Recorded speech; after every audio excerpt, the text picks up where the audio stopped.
Boom, I'm in the room. Welcome everybody to Everyday Conversations regarding mental health. Coming to you live from the old Heale Manor. Lord Heale is your host this evening. Because there's nothing on the telly, that's why you're here, isn't it? Well, I've got a great guest on this evening. This evening what we're going to talk about, we're going to look at addictions and particularly alcohol and alcohol abuse and alcoholism and how to get over it. That's what we're going to be talking about. So you know what this is about. What we try and do is take the stigma out of mental health, let people know it's okay not to be okay, and we try and encourage people to have a comfortable conversation around all the mental wellness aspects, whether it be PTSD, suicide, death, addictions. So we just like to have that conversation to let people know it's okay to talk about this sort of stuff. Don't forget the old live stream awesome quizzes on Tuesday over on the live stream awesome quiz channel. The Duchess, she is compiling some new quizzes for you guys. I think she's working on one at the moment, quotes from films. So I'll let you know when that's coming. Yeah, let's get on with the show, shall we? So, shall I bring the guest in? Yeah. Give us a thumbs up. Don't forget, give us a thumbs up. It's always good to get thumbs up, likes, etc., etc. And what do you call it? You can give us hearts and everything nowadays. So, here we go then. Let's bring the guest in. Stand by.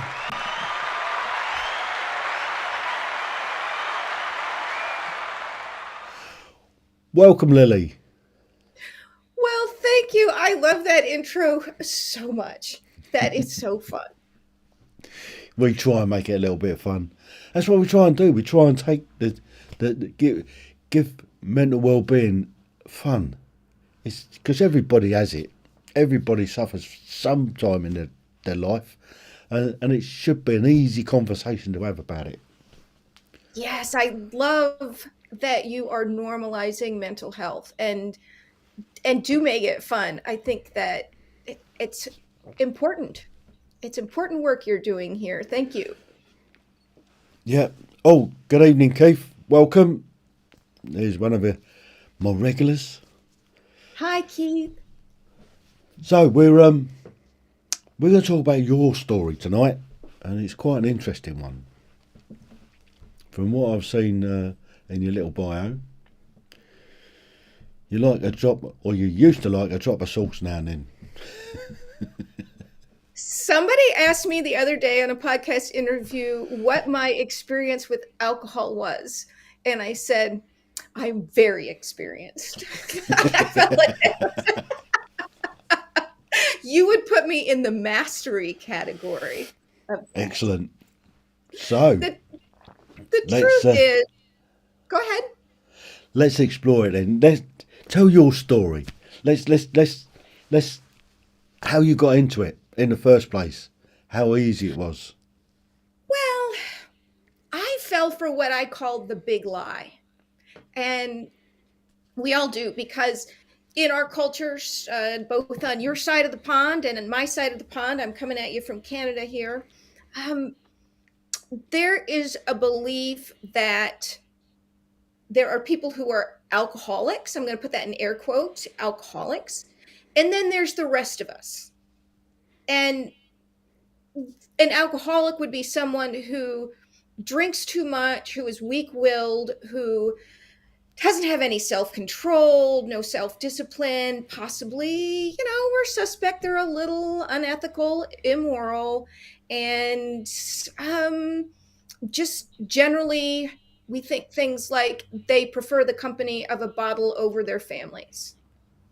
And that could not be further from the truth. The truth is the human body is physically designed to become addicted to alcohol. And so what I say to everybody, just as an opener here, if you are on the alcohol use disorder spectrum, but it is your responsibility. So I believed that there was them, the alcoholics, and there was the rest of us.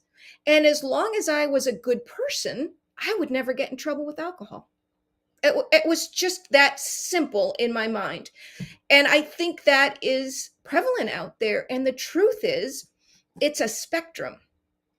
And those people that are in that top 10% are the people who need medical supervision to detox, or it can be very dangerous. There's 90% of us that are just simply drinking too much. And when we go to stop, it's shockingly difficult.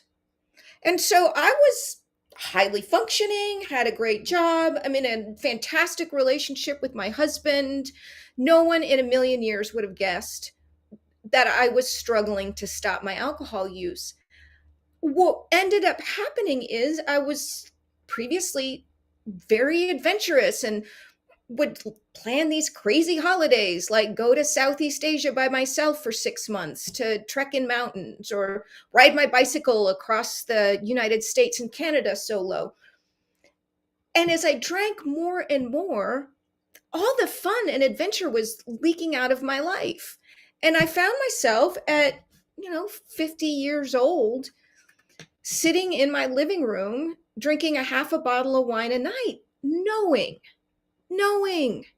it was too much. So I thought, no sweat, piece of cake. I'm disciplined.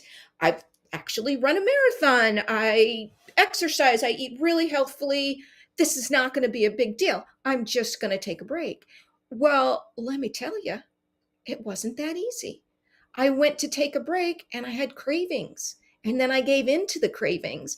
And then I realized, Houston, we have a problem here. This is not as easy to give up as I thought. And so as time went on over a 6-year period, I was using the traditional willpower method of waking up at 3 a.m, having had drinks the night before, shaming myself, saying, how could I be so stupid? What was I thinking? I said I wasn't going to drink and I drank. And then I'd wake up again at 7 or 8 and I would be so determined, I will not drink today. And then sure enough, 5 o'clock, there'd be a glass of wine in my hand.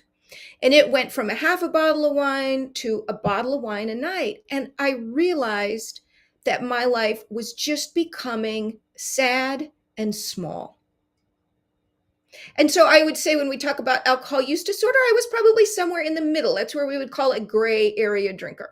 There are people who have issues with alcohol that are not nearly as far along as I was, and there are people who are way further down the spectrum.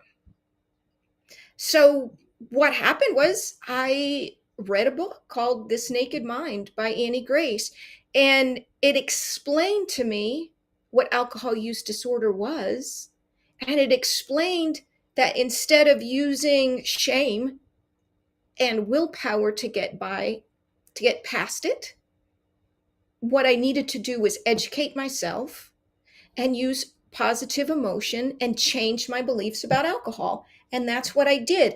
And I'm here to tell anybody who's struggling, my biggest barrier, my biggest fear was I thought if I quit drinking, I would never have fun again.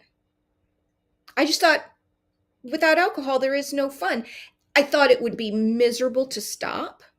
And I thought that all I had left the rest of my life then was fighting the cravings forever. Then I'm here to share with you that nothing could be further from the truth. It does not have to be miserable to stop drinking. And your life, alcohol-free, can be brilliant and joyful and so much fun. In fact, I am going to dare to suggest my life is so much richer now that I'm alcohol-free. Wow. Of course, you get into that spiral of that drinking and you become functioning. And And the British Army were famous for it during my early days, being known as functioning alcoholics. Mm-hmm. So Mm-hmm. you'd be out every night Yep. downtown on the beer, and you're up at 6 o'clock in the morning and you're out for a run, and you just got on Yeah, with it. exactly, exactly. And it's not yet negatively impacting your life. I can promise you it doesn't get any better. Yeah. Um, but the word alcoholic I find so shaming. Mm. And and I think it keeps a lot of people stuck. Because when we claim something, I am or in this case with the grammar, I am an alcoholic. That says that's what I am. That's what defines me. It's very different to say I am on the alcohol use disorder spectrum and I Mm. can heal that and I can get off it. When the old way of thinking, and when these terms like alcoholic came out and the programs for alcoholism came out, they were developed in 1934. And we have learned so much about our brains, our bodies, neuroscience, that for some reason, for many people, we're stuck in using 1930 for a 2023 problem. And so you really can, if we can get away from the word alcoholic and start thinking of people on the alcohol use disorder spectrum, that implies hope, because it's not like you have to be that way forever and fight it forever. If you change your desire, as I have, I no longer desire to drink. I don't have to fight it. I don't want to drink alcohol any more than I want to go out and drink the pond water in my backyard. It's not a fight for me every morning to wake up and not drink stinky, disgusting pond water. And that could be anyone's life with the right knowledge and the right help. Absolutely. So I mean, there's the other side of it as well. When you got a group of mates and you're the designated driver, and you're the one that's staying sober, and everybody else is getting drunk, and you can just see that they're not enjoying it, and you're enjoying it even less because because you're having to sit there and watch them be muppets, and at the end of the night, you've got to drive a load of drunk guys home again. Oh, it is such a thought experiment to watch people drinking, because one of the big myths out there is that alcohol makes things more fun. Mm, And it doesn't. it doesn't.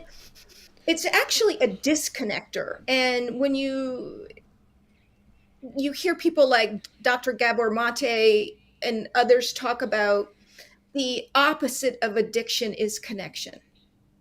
And when you watch people who have been drinking talking to each other, you recognize they're not talking to each other.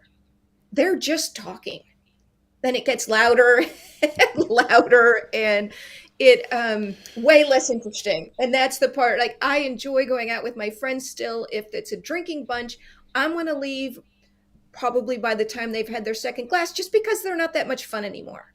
I'm choosing to have my relationships with them earlier in the day.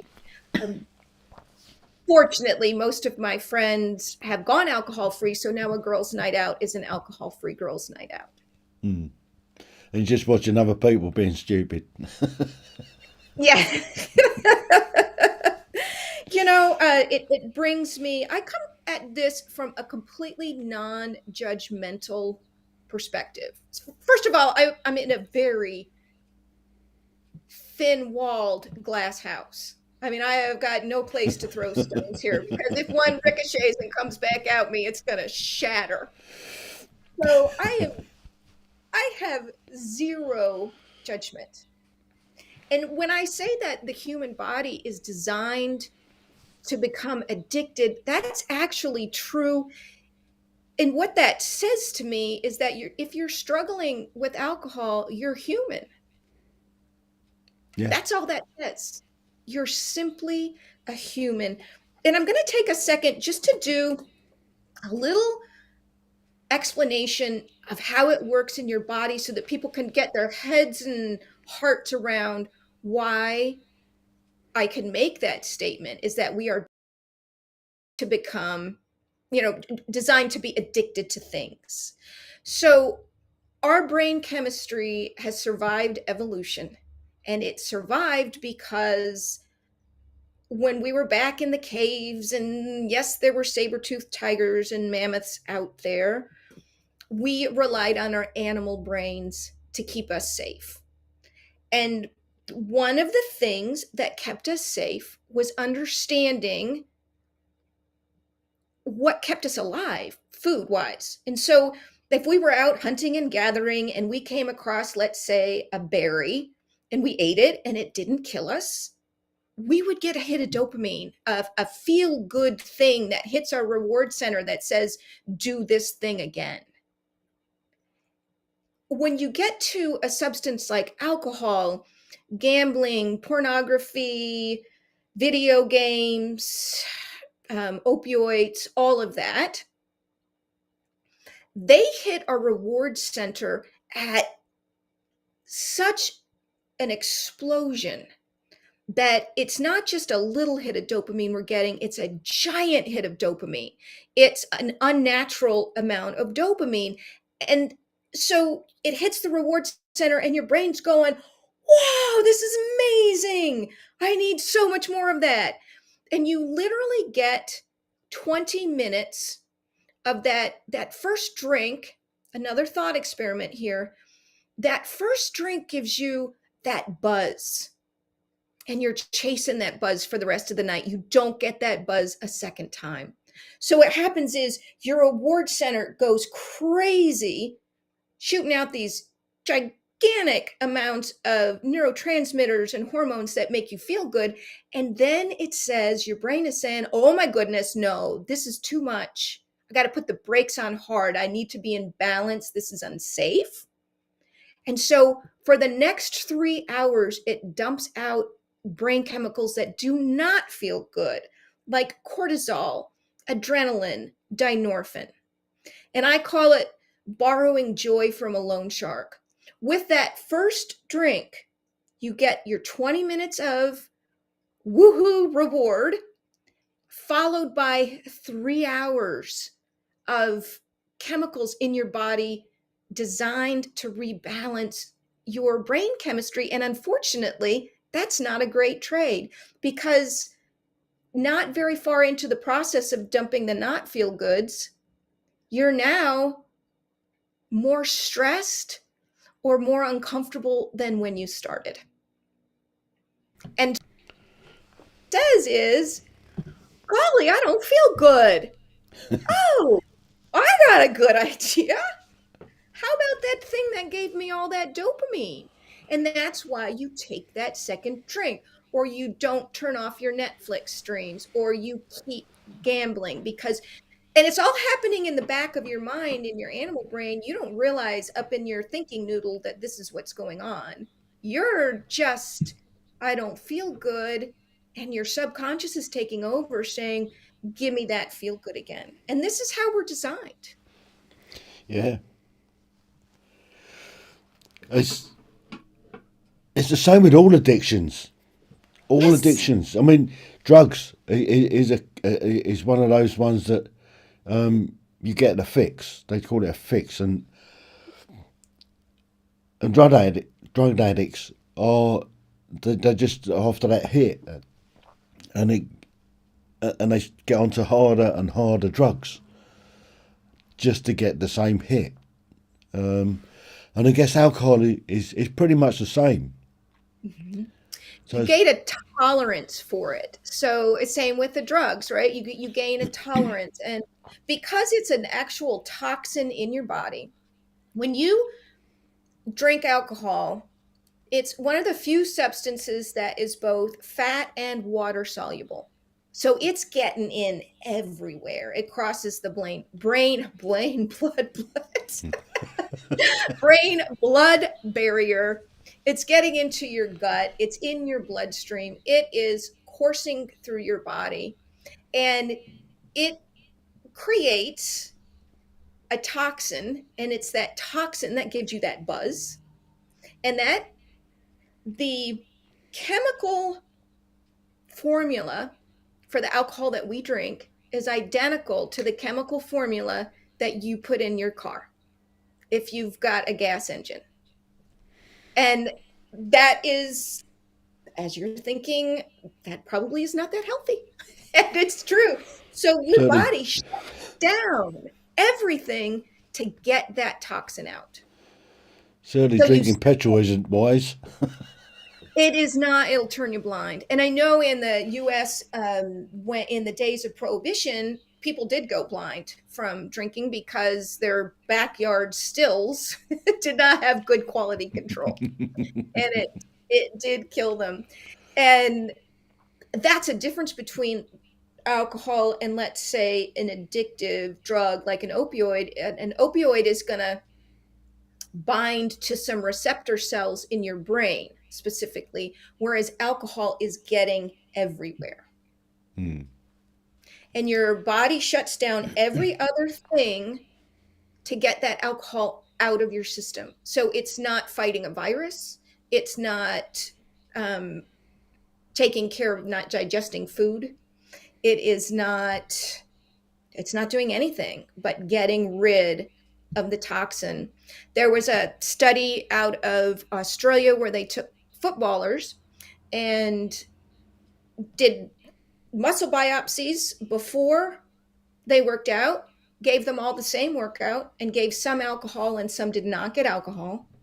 And they did a biopsy immediately afterwards, I think 12 hours afterwards and 24 hours afterwards. And the athletes that drank the alcohol, their muscle repair was happening at a rate of 37% slower.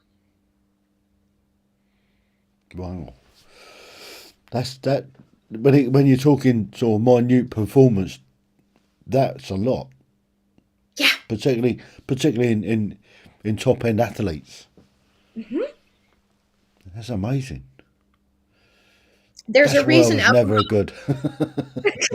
yeah, there's a reason alcohol-free beer became so popular in the last Olympics, because you could still have your beer, but it was an alcohol-free beer. Because athletes are starting to understand these. People at the elite level are really starting to understand these things, and it is having them make different decisions.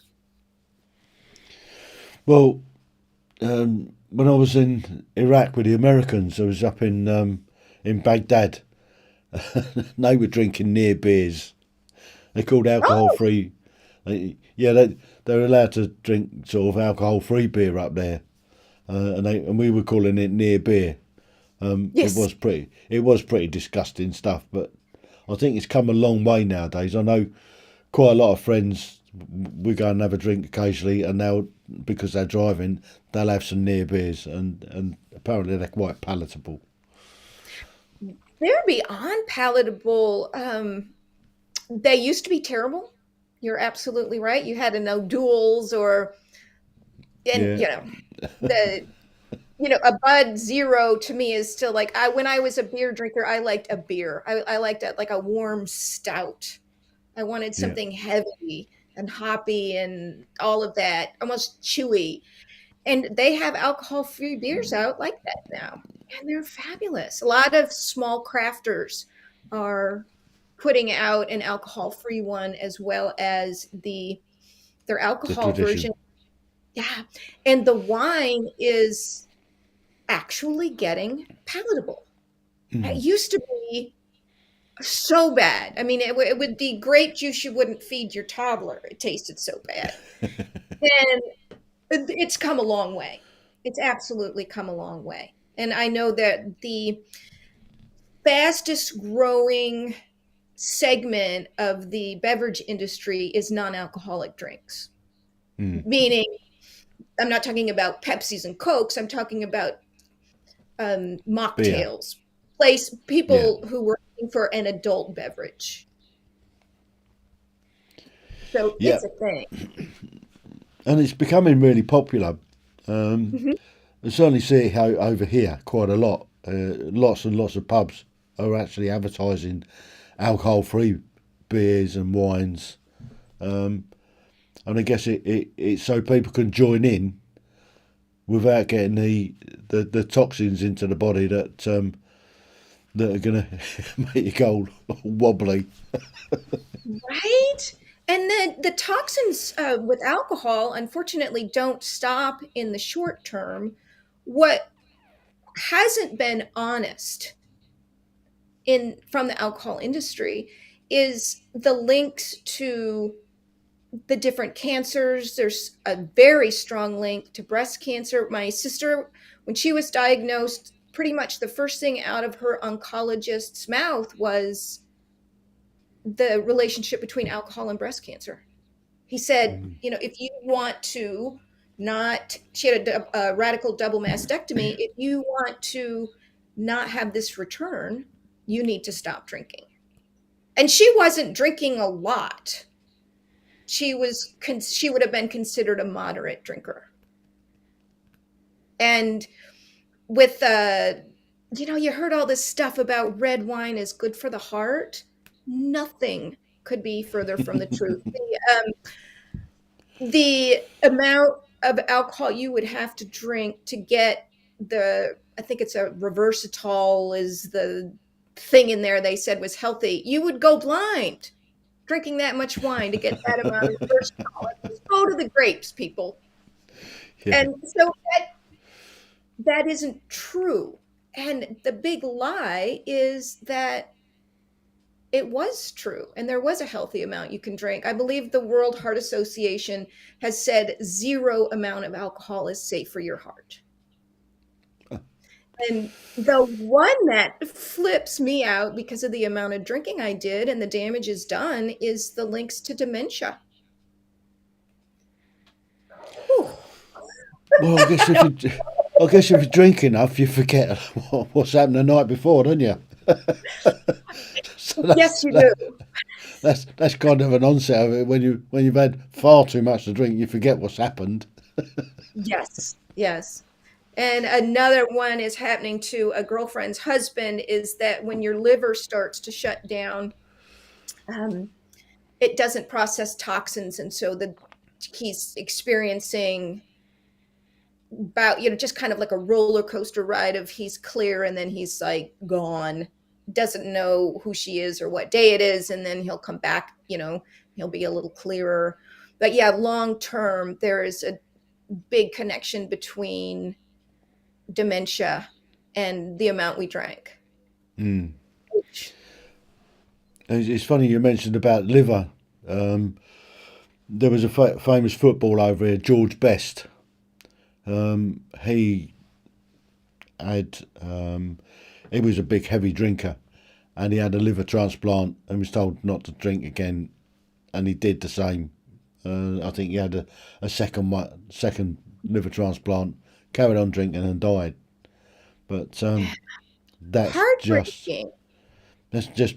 I mean, he was a famous footballer back in the sort of the 70s. And at the time, I'm sure the message was he was weak willed and immoral, and how could he do that to his body? And the truth is, what we've learned about addiction is that that method that was available to him to stop is, depending on who you're talking to, anywhere between 13 and 33% effective.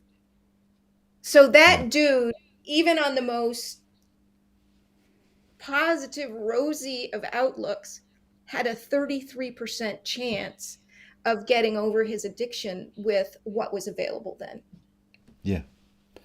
I guess nowadays there's a lot more knowledge about it, a lot more help out there, and a lot more encouragement to drink non-alcoholic drinks as opposed to going on a bender. Yeah, there's a revolution coming. And it's the same. I think in 30 years, we're going to see alcohol in the same light we see cigarettes. Mm. In fact, interesting.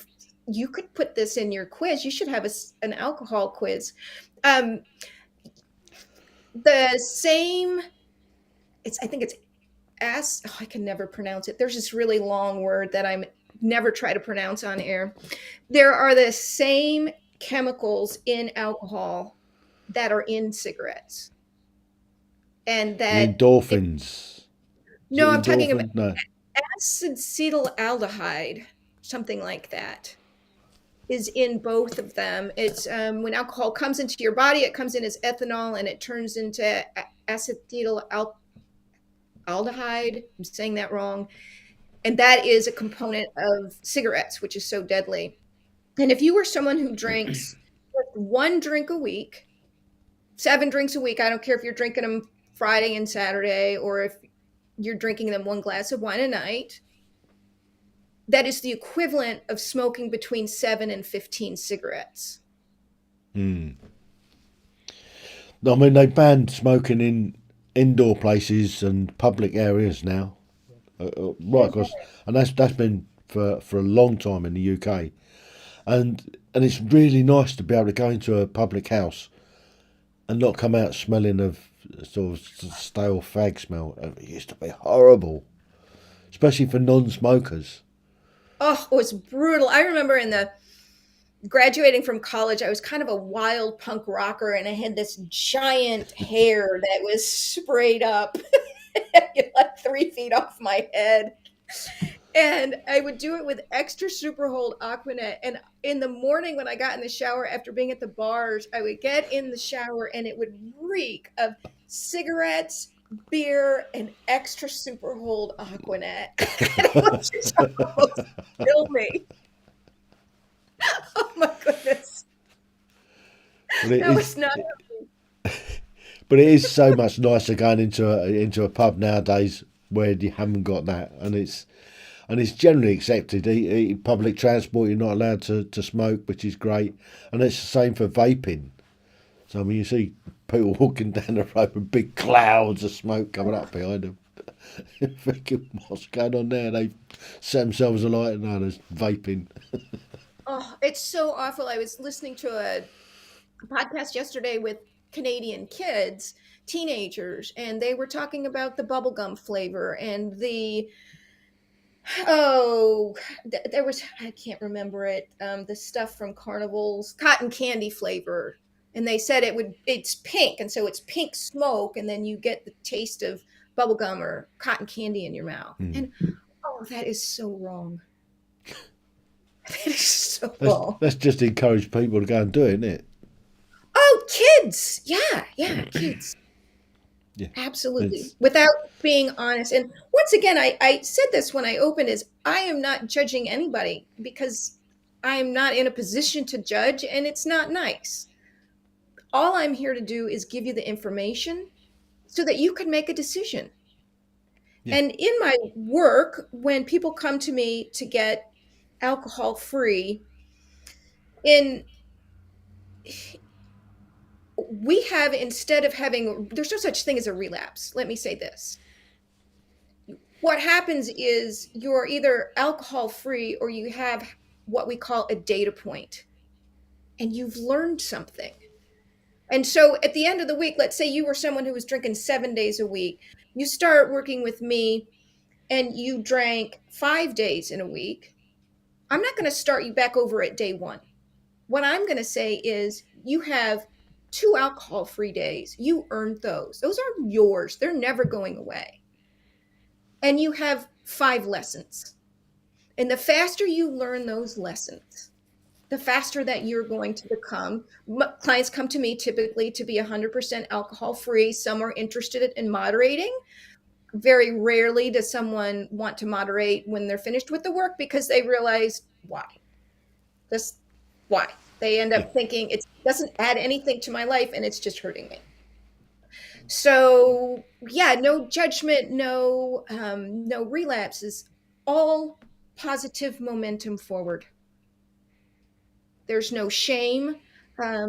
Shame, in fact, just keeps you stuck. Yeah. It's like that double negative, isn't it? Shame. Hmm. Hmm.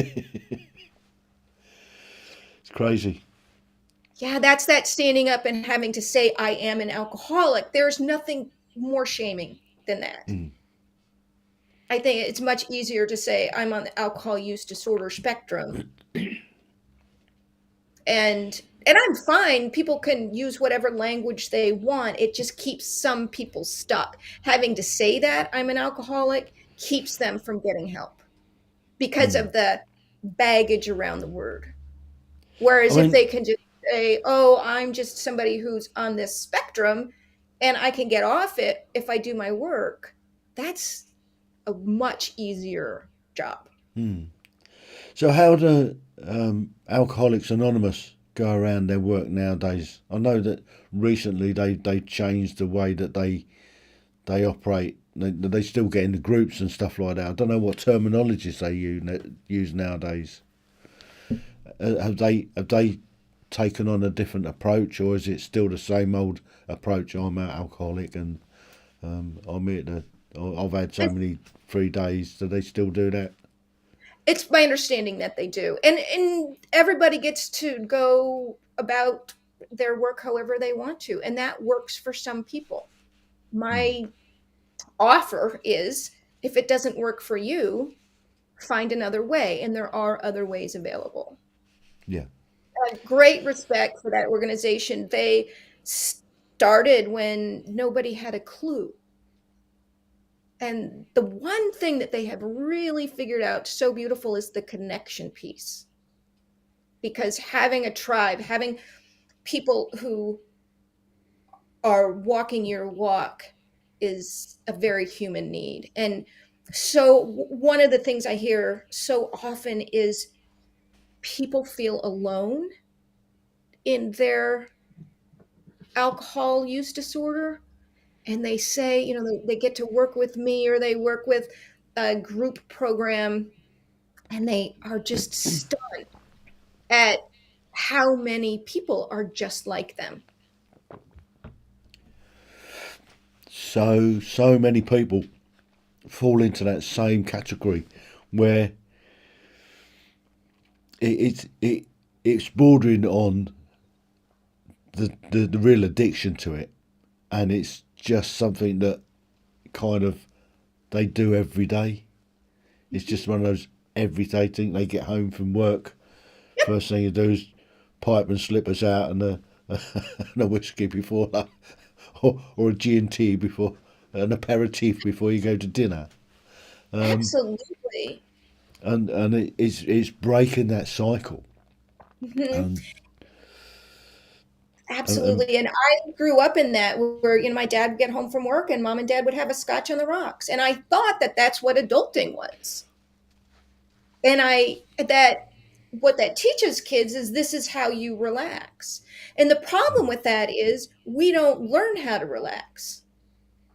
We use alcohol as a tool. And as soon as you're using it as a tool to relax you, to numb your grief, to break the ice if you're feeling social anxiety, now you're starting to get in trouble.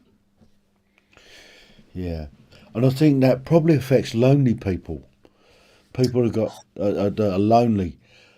They're probably a little bit more susceptible to drinking heavily just for something to do, just for because there's nobody to talk to. So they Right. talk to the bottle. I And, hear it and all the time. Boredom is a big reason people drink. I was bored. yeah, And the truth is that all of these things that we've listed, skills, boredom, dealing with grief, social anxiety, they're just skills. And the alcohol is making things worse because it is dumping all of these not feel good chemicals in you. So if you are drinking to relieve stress, during that first 20 minutes, yes, you had 20 minutes of stress relief.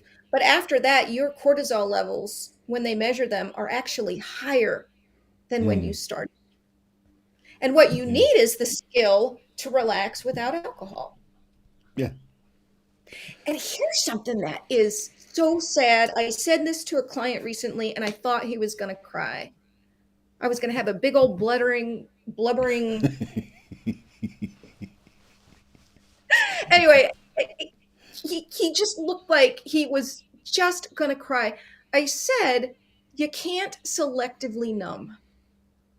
So if you are using alcohol to numb pain, it's not just selectively numbing the pain.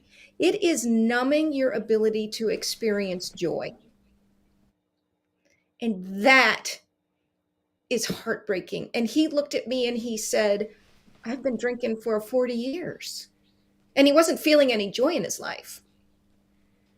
And he was like, I thought the drink was supposed to make me feel better. I mean, and he really believed that.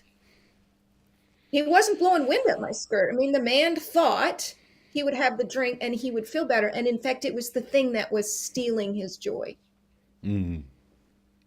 Oh, it broke my heart. And what happens is, remember when I talked about all this, you get these big hits of it in the reward center. Well, eventually your body realizes it doesn't need to produce these feel good chemicals because you're going to drink it in the afternoon.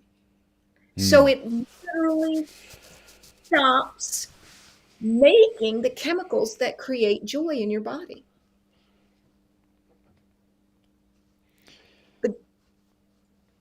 It's learning to do without them. Yeah. And I think once you've cracked it that you can enjoy yourself without having a drink, you can go out on a night out and have more fun by not drinking. Yes. That's when the penny drops and it all falls into place. Yeah. And I think once you've trained yourself into that, you don't need to drink again. Exactly. Once you don't want it anymore, once you have, what happens is we get a dissonance going on. Our thinking brain wants to stop because we know it's hurting us, and our subconscious mind is terrified to stop. And we got to get those two talking together, and that's the work, is getting those two talking. I was talking to a man yesterday on a podcast, and he's a non-drinker now. He's been alcohol-free for 3 years. And he said he stopped right before going on a vacation with his kids, a beach vacation. And he was talking to one of his besties and saying, I go on this trip and we just drink so much on the beach. And I get home after the week and I'm a wreck because I've got so much anxiety. He didn't know the science of why. When I told it to him, he was like, oh, well, that makes sense. Of course I was feeling anxious at the end of 5 days of heavy drinking. He said that a friend challenged him to not drink on his upcoming vacation. And he was going out this without any tools or knowledge. He was just using willpower, but he did it. And he said he was in the water playing with his kids. And they were pulling on his hand. Daddy, come and play with me. Daddy, throw me in the waves. Daddy, watch this. And he said it just woke him up because he was from the water in the ocean looking back at the other people, and their kids were playing with him, and they were all on the beach just drinking. And all this joy was happening in the water with their kids. All these memories were being created. And isn't that beautiful? Yep. And I think that's one of the key things that people can take away is the fact that you can have so much more fun without having a drink. And when people realise that, then I think life will be so much better for them. Yes. And I think that's the key. I mean, because I go and do stuff on the motorbike, you don't drink. For 2 reasons. One, drinking and driving is not a clever thing to do, but if you do get captured, it costs you an awful lot more, not just your licence, but if your insurance and everything goes up, so one doesn't. And if you're driving to go places, you don't drink anyway, so it's a no-brainer. Yeah. Um, Yeah. and you can have you can have more fun More without having a fun. drink. And there are people out there right now thinking we are so full of malarkey. And What I my would challenge, say, what I would say is try it, give it a try. go.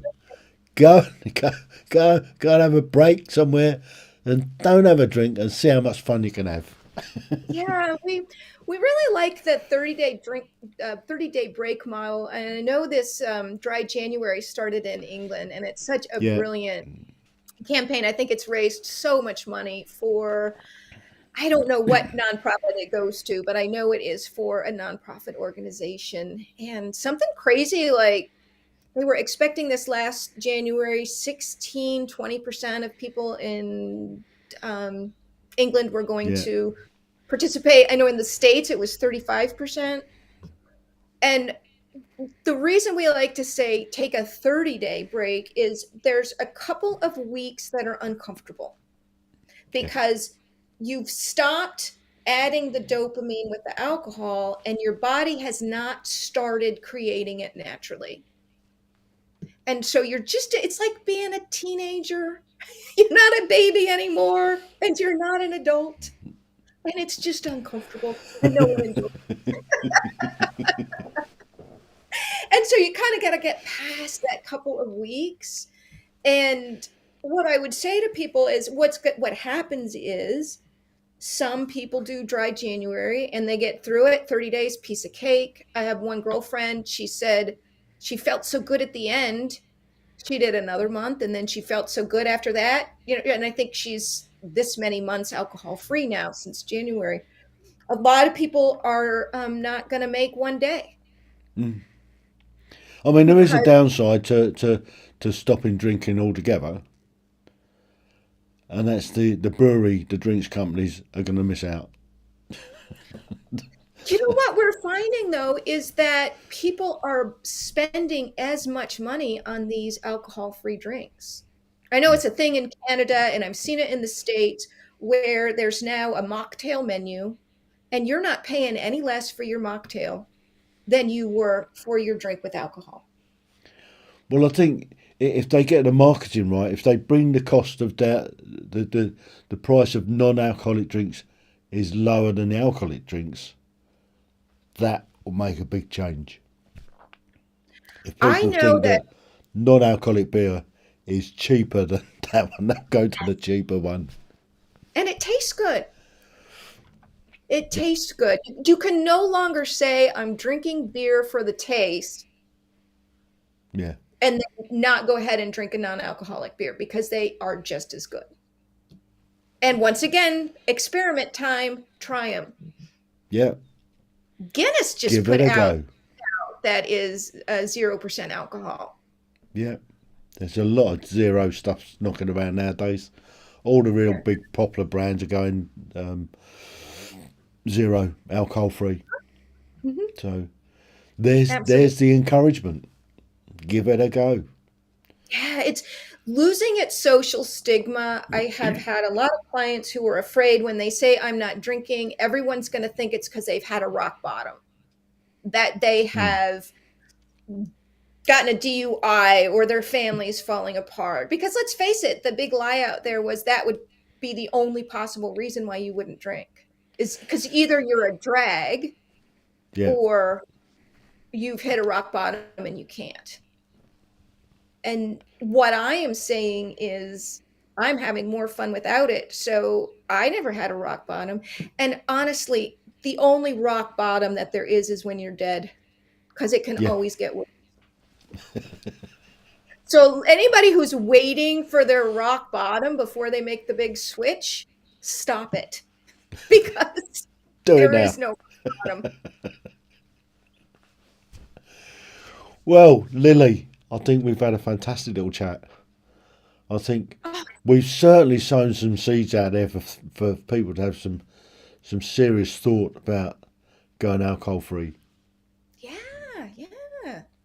I hope so. And I want everyone to know you are not broken. You are not alone. There's nothing wrong with you. You're just a human being and you're having a human response to an addictive substance. And there is Absolutely. a solution where you can have uh, it's effort to stop, but it doesn't have to be miserable. And you do not have to be miserable for the rest of your life. You will go on to be an incredibly joyful person. Terrific. On those wise words, thank you very much for joining me this evening.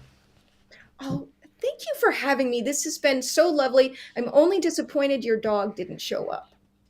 I'm not. He's a nuisance on a live. Thank you for your time. I have so enjoyed meeting you and having this time together. You're welcome. Well, folks, what a cracking chat we've had tonight. Lily has shown some real gems tonight on how you can go alcohol free. You can still go out to the pub, you can still go and drink, but drink alcohol free stuff. Like we said, it's the taste is getting better all the time, and you can have so much more fun without getting drunk. So thank you for joining us this evening. If you're doing it on a catch up, take on board what we've said. And until next week, don't forget the quiz on Tuesday. And next Thursday, I'll have another fantastic guest. So until then, TTFN. Ta-ta for now.